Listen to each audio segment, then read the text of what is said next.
Hello, my name is Stuart White, and I've graduated from both medical school and law school. Now I'd like to pass on some of my knowledge to future students as well as people who have general interest in either medicine or the law. These videos are for educational purposes only, so if you have specific questions, please consult a professional. Today we're going to talk about torts. Torts are a civil wrong. That's in contrast to a criminal wrong.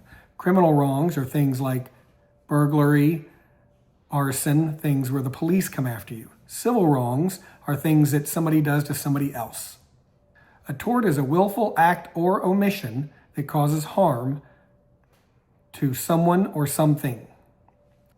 It's willful in that it has to be done with intent or with substantial certainty that the result will occur. Intentional torts include battery, assault, false imprisonment, intentional infliction of emotional distress, trespass to land, trespass to chattel, and conversion. It's important to keep in mind transferred intent. What that means is that you may intend to harm person A, but you miss and inadvertently harm person B. This is still a tort. It's important to keep in mind transferred intent. That's where you intend to harm person A, but inadvertently harm person B. An example would be if you throw a rock at someone and accidentally hit someone else. Even though you didn't mean to hit the second person, there's still transferred intent and you're guilty of a tort. It's also important to remember something called the eggshell plaintiff. That means you take the person as you find them.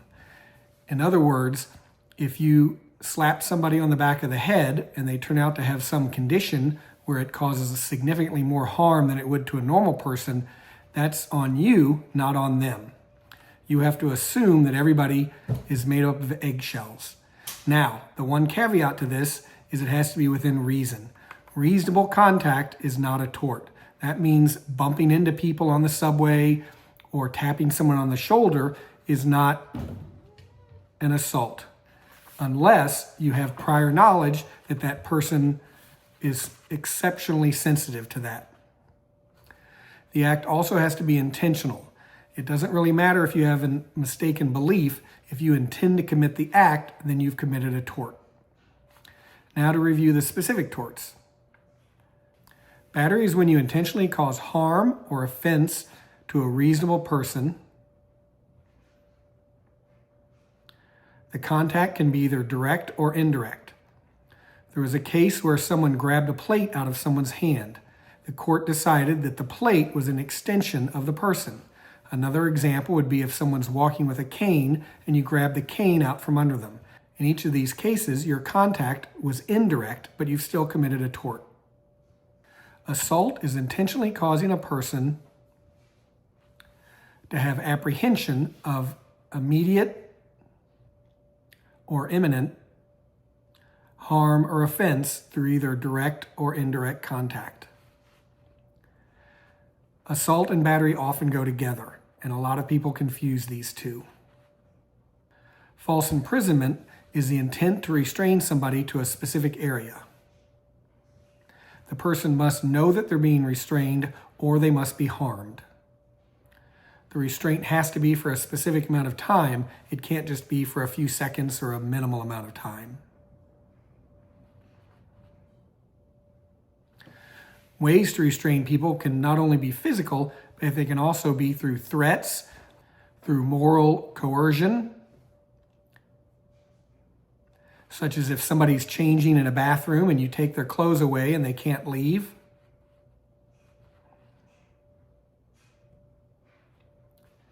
This has to be a reasonable situation, though. A situation in which a reasonable person would feel that they couldn't leave, or a reasonable person would feel that they were threatened. Intentional infliction of emotional distress is another intentional tort. This is where somebody causes intentional, extreme, or outrageous conduct with the intent to cause substantial emotional distress or with substantial knowledge that the emotional distress will occur.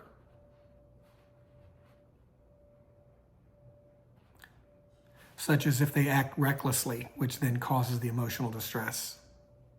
Trespass to land is where somebody intentionally enters or remains on someone else's property where they do not have consent to be. They can either enter the property without consent, or if their consent expires or they no longer have consent and they remain on the property.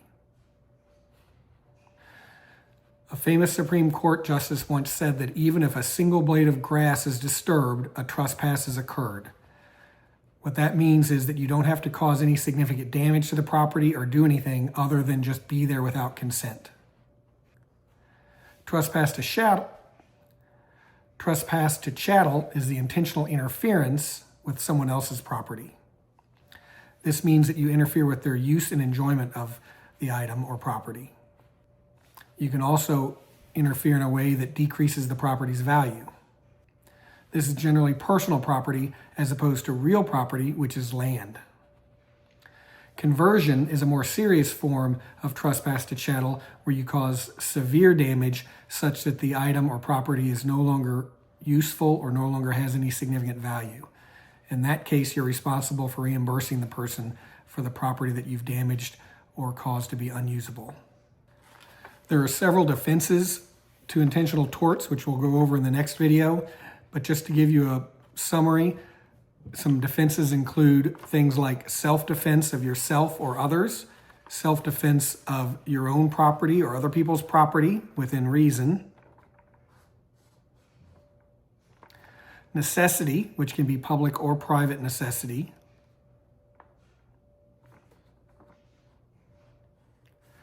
immediate recapture of chattel, which means if someone takes your property, you can immediately try and take it back.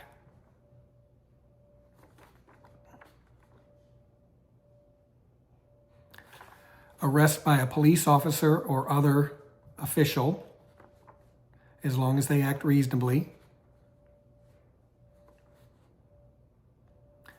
And something called the shopkeeper's privilege, which is where if they believe you've been shoplifting, they can detain you in certain circumstances for a brief amount of time to find out if you have actually shoplifted something from them.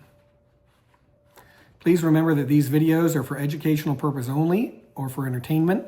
And if you have any specific medical or legal questions, you should seek professional advice and should not rely on these videos. These videos are for educational purposes only, so if you have specific questions, please consult a professional.